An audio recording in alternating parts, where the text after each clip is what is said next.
उपमुख्यमंत्री देवेंद्र फडणवीसांनी TV9 मराठीच्या कॉन्क्लेव्हमध्ये विरोधकांच्या आरोपांना सडेतोड असं उत्तर दिलेलं आहे। तर सुरतेच्या स्वारीवरून फडणवीसांनी शरद पवारांना संतप्त सवाल केलाय। तसंच महाविकास आघाडीच्या मुख्यमंत्री पदावरून देखील फडणवीसांनी ठाकरेंना टोला लगावलाय। पाहूयात।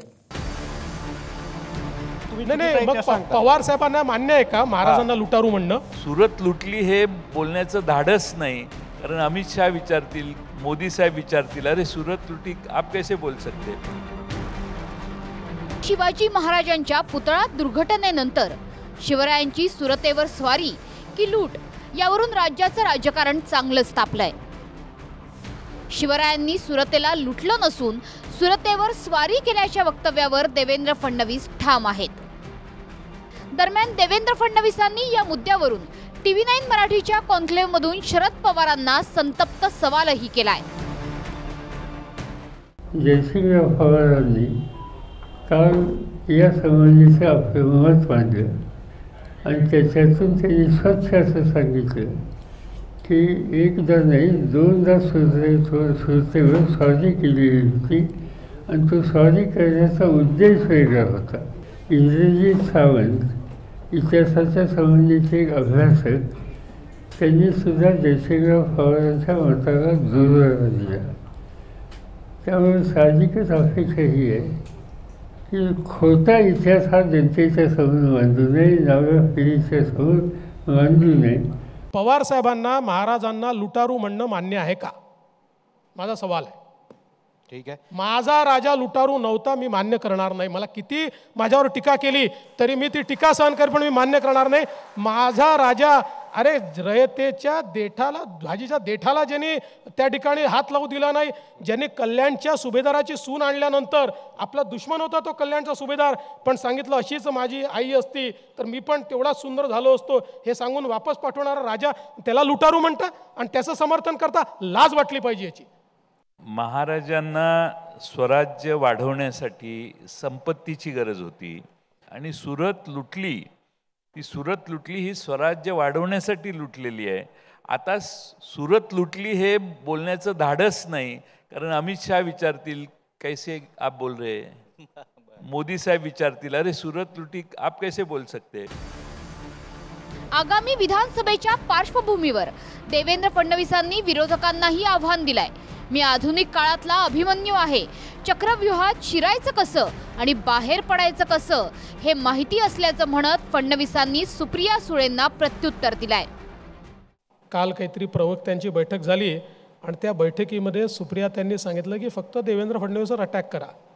मी पुन्हा सांगतो, आनंदाची गोष्ट आहे। याचा अर्थ काय आहे की यातनं तुमचं राजकारणातलं स्थान लक्षात येतं, ते किती बळकट आहे की सगळ्यांना मिळून एकाच व्यक्तीवर अटॅक करावा असं वाटतं।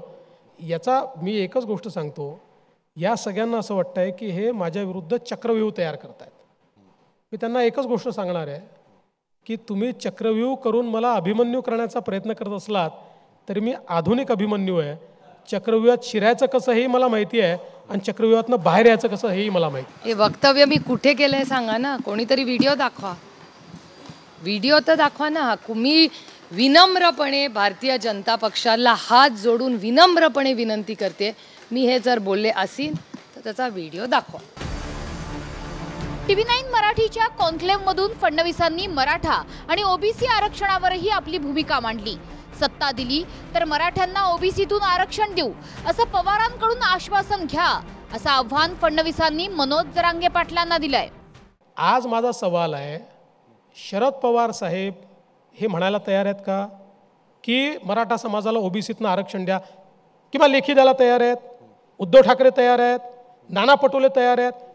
समजा मी नालायक आहे आणि ते चांगले आहेत तर त्यांच्याकडनं घ्या ना आश्वासन, त्यांच्याकडनं आश्वासन घ्या की आम्हाला तुम्ही सत्ता दिली तर आम्ही मराठा समाजाला ओबीसीतनं आरक्षण द्यायला तयार आहोत, असं त्यांच्याकडनं घ्या आणि त्यांना डायरेक्ट मदत करा। आता निर्णय घेण्याची पाळी आलेली आहे, त्यावेळी आमच्याकडे का बोट करताय? आम्ही तुम्हाला पाठिंबा देतो, तुम्ही त्या दोघांची जी चर्चा केलेली आहे। आता शरद पवार साहेबांची भूमिका काय, विरोधी पक्षाची भूमिका काय, याच्या खोलात जाऊ नका ना, तुम्ही घ्या ना निर्णय, तुम्ही दोघांची चर्चा केली। एवढंच नव्हे तर मुख्यमंत्री पदावरून फडणवीसांनी उद्धव ठाकरेंनाही टोला लगावलाय। मुख्यमंत्री पदासाठी शरद पवारांच्या डोक्यात उद्धव ठाकरेंचा चेहरा नसल्याचं विधान फडणवीसांनी केलंय. पवार साहेबांनी तर क्लिअर कट घोषित केलं की मुख्यमंत्री पदाचा चेहरा असणार नाही आणि नाना पटोलेंनी लगेच ओढली की मुख्यमंत्री पदाचा चेहरा असणार नाही. त्यामुळे आता हे तर पक्क झालं आहे की उद्धवजींच्या मनात जे होतं की त्यांना मुख्यमंत्री पदावर ठेवून आणि किंवा त्यांचा चेहरा समोर ठेवून, मला असं वाटतं की पवारसाहेबांच्या डोक्यात कोणाला मुख्यमंत्री करायचं हे जवळजवळ शिस्त आहे. ते आता मला विचारू नका कोणाला करायचं आहे त्यांना, पण मी तुम्हाला एवढं निश्चित सांगतो की त्यांच्या डोक्यात जे 3-4 चेहरे असतील त्याच्यामध्ये उद्धवजींचा चेहरा नाही. पवारांच्या मनात काही नावं आहेत पण त्यामध्ये उद्धव ठाकरे नाहीत, देवेंद्रजी पण नाही आहेत. आणि असं त्यांचे पण जे वरिष्ठ आहेत त्यांच्या पण मनात नाही आहे. हा म्हणजे लोकांना गुमराह करण्याचा प्रश्न आहे आणि महाविकास आघाडीमध्ये वाद कसे निर्माण होतील हा प्रयत्न आहे. पण मला वाटतं उद्धव ठाकरेंच्या पासून आम्ही सगळे याच्यात आता आमच्या सगळ्यांच्या गणित लक्षात आलेलं आहे. आगामी विधानसभेच्या पार्श्वभूमीवर सर्वच पक्षांकडून जोरदार तयारी करण्यात येते.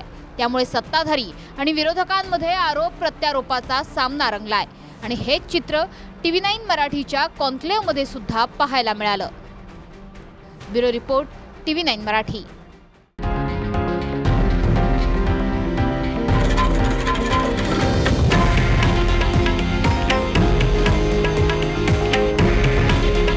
हे आहे देशातील नंबर 1 न्यूज नेटवर्क आणि आपण पाहत आहात TV9 मराठी. काळजी तुमची, हित महाराष्ट्राचं.